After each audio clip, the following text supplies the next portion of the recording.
Hey everyone, let's start by getting logged into Clever. All right, two parts for your warm up. Let's take a second to check on our social emotional state. So, where is your tank right now? Are you empty, full, somewhere in between? And then, how would you describe your emotional state today? I think it's really important for us to take the time to check and see where we're at, what we're feeling, and what we're experiencing, because that guides our ability to do our work. So make sure you check in and see where you're at, and make sure that you get yourself to a place where you can be successful and work. All right, welcome to lesson 11. Today we're talking about water treatment processes. So, my usual reminders for you: make sure you're checking assignments, make sure that you're looking for comments, make sure you're watching your ed puzzles all the way through. Um, as we get closer and closer to going back to school, it looks like that date is actually out there for us. Let's make sure we continue to practice these classroom expectations, no matter if we're live in person, if we're live on a screen, if we're doing our work independently, asynchronously. Always making sure we stick to these. So this week's assignments, like I said, were about how water gets treated to make it safe. So we spent some time thinking about the contaminants that end up in our water and why that can be a problem. Now we're going to think about how we get that out, how we get those things out of our water, and specifically, how does a water company like the Louisville Water Company treat the water to make sure it is safe for us to use and consume. So there are two more assignments that go with this lesson today. One is going to have an ed puzzle looking at the Louisville Water Company's treatment process, and then a check for understanding quiz. Remembering that those check for understanding quizzes are meant to be done after you've done all of this week's assignments. You can use any of these notes, any of these assignments to help you do your best on that quiz. All right, and you should always make sure you watch the live lesson first before you attempt to do these two assignments, as I generally go over some things that will help you be successful on them. Looking ahead, we are at the end of the unit. This is our last kind of new material of this unit about water. And we are also at the end of the 6 weeks. With those two things coinciding, what that means is you need to really work to get caught up. The end of the unit means that we're preparing for an assessment, and having all of your work and all of that information and content done will make the assessment easier. In a similar line of thinking, the ends of the first 6 weeks, we want to be caught up with all that work so your grades are as accurate and as high as we can get them. So just remember, you can do your makeup work whenever. Make sure you're doing your best and just do work to get caught up. I believe in you, and you should believe in you. Thank you guys for being here. Let's do this. So, last lesson, we talked about some ways that you can separate things. There's physical means of separation, particularly when we think about water, and then there's some chemical means of separation. These four: sedimentation, filtration, coagulation, and disinfection are the four major means of treating our water, and we're going to focus on those today. So, this is a representation of a water treatment process. It's not a specific city or company that's doing it. This is just generally kind of what goes on, and most of them do follow a very similar process to this. I have labeled each step with a number, so pay attention to that. We start with our raw water, go around, down, and finishing with the water ending up in your homes. Okay. So the first key process that I want us to focus in on is filtration. And this is a process that removes contaminants by creating like a physical barrier that only some things can get through. And so in our case, water can always pass through it, but different things are getting caught in that physical barrier, which is either a screen or some sort of filtering material.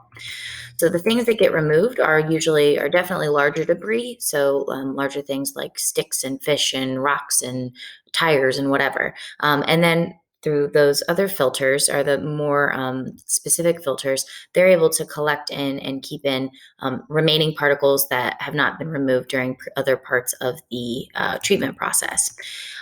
For a filter, all you need is the filter itself. So it can be a screen, it could be a net, it could be a filtration system set with carbon, sand, and rock. That's the most common one that's used in treatment, in water treatments.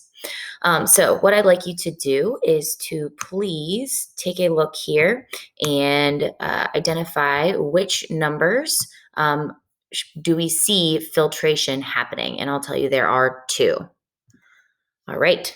So, where we see filtration occurring is at the screening process. That's a form of a filter, right? That is stopping some things from passing through. And then over here, obviously, in the filtration step.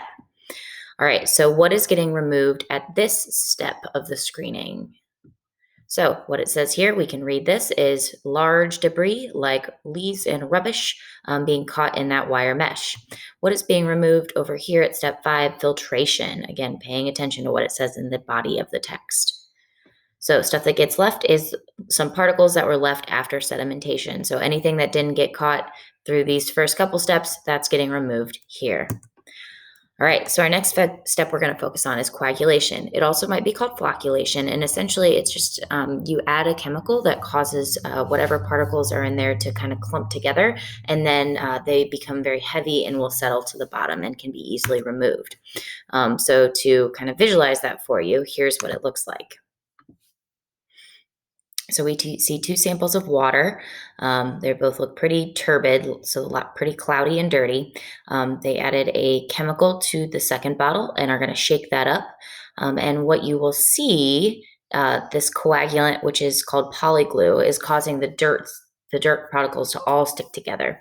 And when they set this down, you're going to see that they form these clumps that then start to settle at the bottom of the bottle, leaving behind a much cleaner, much safer water source that these folks could drink.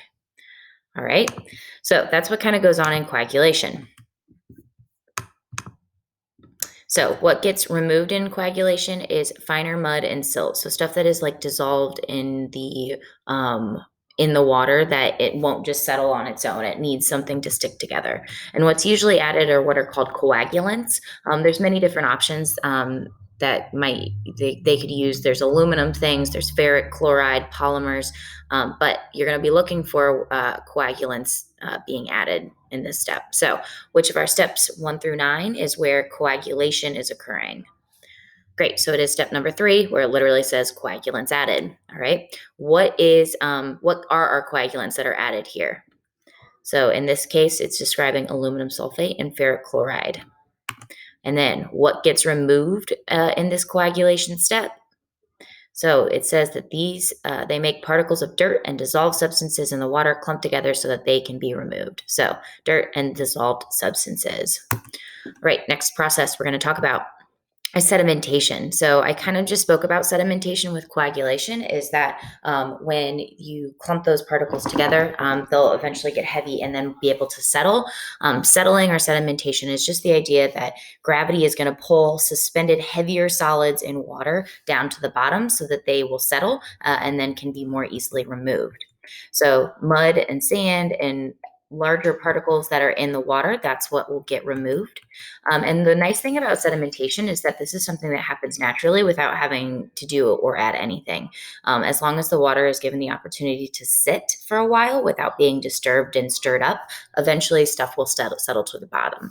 Think about your a salad dressing, like an Italian salad dressing, right? Where it's like you shake it up and it's all mixed together, but if you let it sit long enough, the heavier chunks of stuff will go to the bottom. All right, so where do we see sedimentation happening here? Great, it is over here, number 4. So there's slow mixing, but the clump particles will get bigger and bigger. And after some time, they will then go and they will settle at the bottom and be removed. All right, so what gets removed? All the clumped stuff from the coagulant. So all of the dirt and dissolved sand and that kind of stuff that will get in this form of a sludge that will get removed. All right, our last major process we're going to discuss is disinfection. And this is when this has to do with killing organic microorganisms. So living things that need to be either removed, deactivated, or killed because they can cause some pretty awful GI issues. So what is getting removed? Living organisms like bacteria and viruses, as well as other microscopic organisms, parasites, those kinds of things that you certainly don't want in your water that you may not necessarily see, but when they're disinfected, you can ensure that they're killed. And there's multiple forms of disinfection. Usually the most common is chlorine, some sort of chlorine additive. However, as we saw in Flint, Michigan, that can make things imbalanced and can be problematic. So sometimes that's not chosen. I will say if you ever drink water if you drink water from a tap that tastes kind of chlorinated, that's not a great sign that your water was ever in a good place, because if they had to add a lot of chlorine, that means there was lots of organic matter that needed to be killed. Also, UV light and ozone are two other processes. All right, so it is not labeled as disinfection, but which of these steps do you think describes disinfection? So it's down here for chlorination, where it talks about added to the water to kill bacteria and viruses. That's super important. So what is added at this? What is added at this disinfection step? So if we take a look down there at number 8, it talks about ozone can be used instead of chlorine, but chlorine is what was described here. All right. And then what was removed? Yep. Bacteria, viruses, and other waterborne diseases like cholera or typhoid. Ooh, we do not want that. All right. So there's some other processes that were listed on this in this kind of diagram. You might see pH correction and anti-corrosion. Those are two processes where they're just making sure that the water chemistry is not too acidic and not too corrosive, so we don't have issues like Flint, Michigan, where the water is eating away at the pipes and then leaching lead into the pipes. The other process that you might see on different water treatment processes is fluoride being added. And fluoride, is a common additive because it has been shown to help prevent tooth decay. And so it's just something that's just added to the water to generally help on that health benefit. So pretty simple. For pH correction, limestone or calcium carbonate is often added. So think about like if you have an upset stomach, you take Tums to kind of balance out the acid in your stomach. And then orthophosphates are an example of anti-corrosion agents. You don't need to necessarily remember that, but you're looking for if anti-corrosion agents are being added, that means that they're trying to make sure that your water is not going to eat away at your lead pipes. And fluoride, when that is literally just being fluoride added. All right, so where do we see these processes? Tell me all three: pH, anti-corrosion, and fluoride being added. Great. So the fluoride is always added after chlorination because that could result in a weird reaction. So that's down here. And then we see anti-corrosion agents and pH correction happening actually before chlorination. All right. So our next step is going to be at our next lesson is going to be making sure that we understand exactly what each of the steps in the Louisville water treatment process, how that lines up, and what is being removed along the way. We'll be doing that in our next class. All right, so there are 2 assignments that are posted for you. One is an ed puzzle where you're going to be looking at the Louisville water treatment process. And then again, that check for understanding quiz, where remember, you can use all of these assignments to help you on that quiz. All right. So your exit slip for today is pretend that your friend was absent from class. What would you say if you had to explain the lesson to them? How would you explain it to them? Awesome. Thanks for sharing, guys. Please don't hesitate to ask any questions, and I will see you in our next lesson.